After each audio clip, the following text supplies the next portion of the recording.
graphing inequalities, very similar to graphing equations, we just pretend at the beginning that this is an equal sign. So pretend y equals 2x minus 2. And we remember, oh yes, we remember that this is the slope and that's the y-intercept because I'm in slope-intercept form. So I start with the y-intercept of negative 2, put my dot, big dot, and then my slope of 2, which is the same as 2 over 1, kind of sloppy there, so my slope is 2 over 1. Slope is rise over run, so I start at this one point here, and I go rise of 2, so 1, 2, positive 2, run of 1, 1, that's where I put my next dot.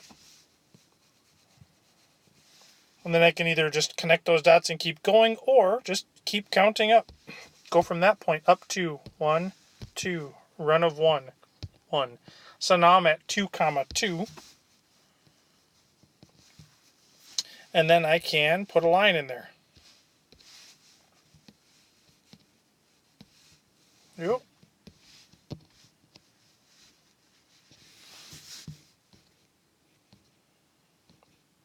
Not sure what I did there. My little line's crazy.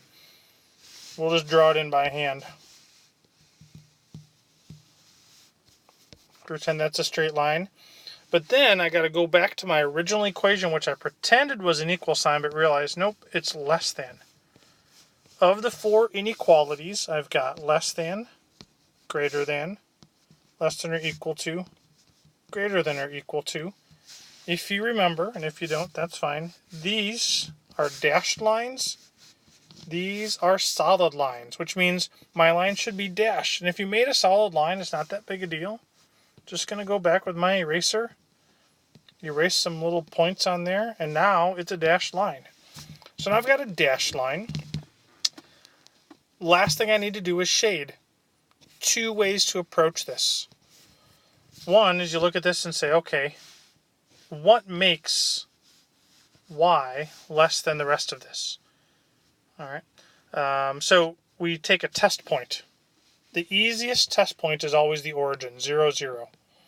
If I put 0, 0 into my original equation, so my original equation was y less than 2x. It's not a very good looking x.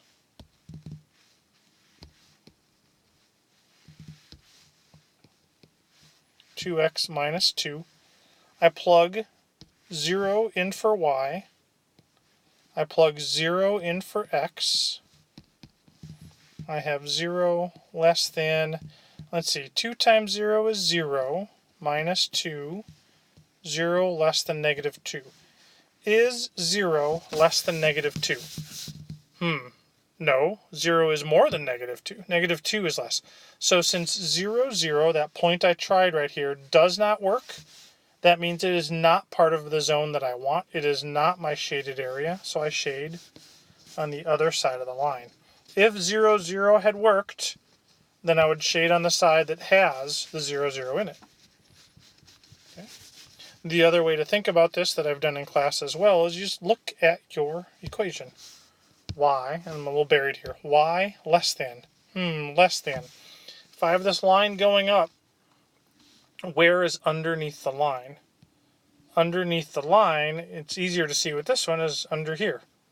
Because if I'm on the line at any point and I go down, straight down, I'm into the shaded, that's less than. Anywhere above, that would be greater than. If I start with a problem like this, I notice, oh no, it's not in slope-intercept form. I don't have just a y on the left-hand side. But I can make it that way pretty quickly by taking this negative 2 and moving it over. Just like when we would do solving. So I add 2. It's a very sloppy 2.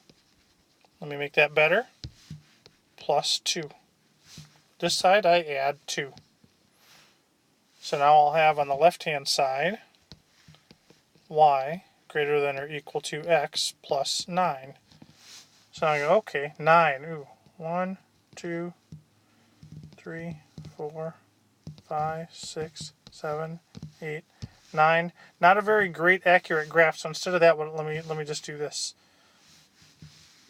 let's just say that this is 5. This is 10. So 9 will be just underneath the 10.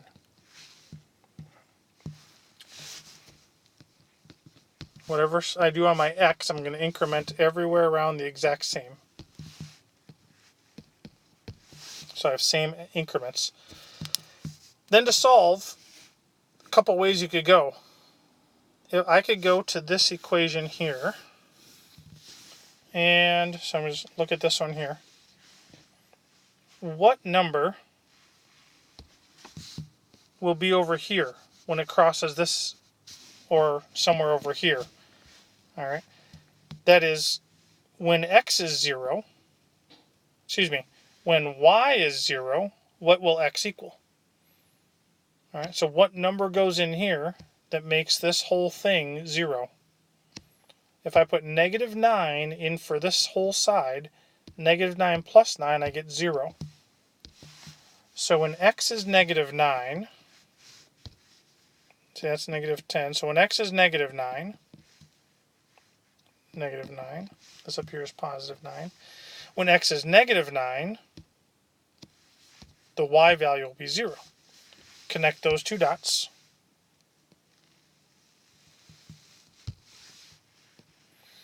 Oh, is it a dashed line or a solid line? I look at this symbol again and say greater than or equal to. The equal to means it can be equal to that point, which means it can be on the line, which means my line is solid. I want to be greater than. So if I go to any point on my line and go, okay, if I go up, that would be greater than. So everything above the line is shaded. So I'm going to end up shading over the top of all my work here, which I do not recommend that you do. Otherwise I'll look and say, wait a second, I can't read that. What are you doing? Oh no. To solve for greater than. On your slip of paper, what I want you to write down are the 4 different inequality symbols. Make a quick sketch. Don't even have to have the line, just a quick sketch with an x and y plot. And then an example line. So like for greater than or equal to the one we just did, you go, oh, it's like this. Greater than or equal to and shaded above. Give me an example of each of the 4. So you got to make sure you're either doing dashed line or solid line, and then shading above or below. Try to use a couple with negative slopes if possible, but just those 4 graphs. Do that on your quarter slip of paper, and we'll see you in class.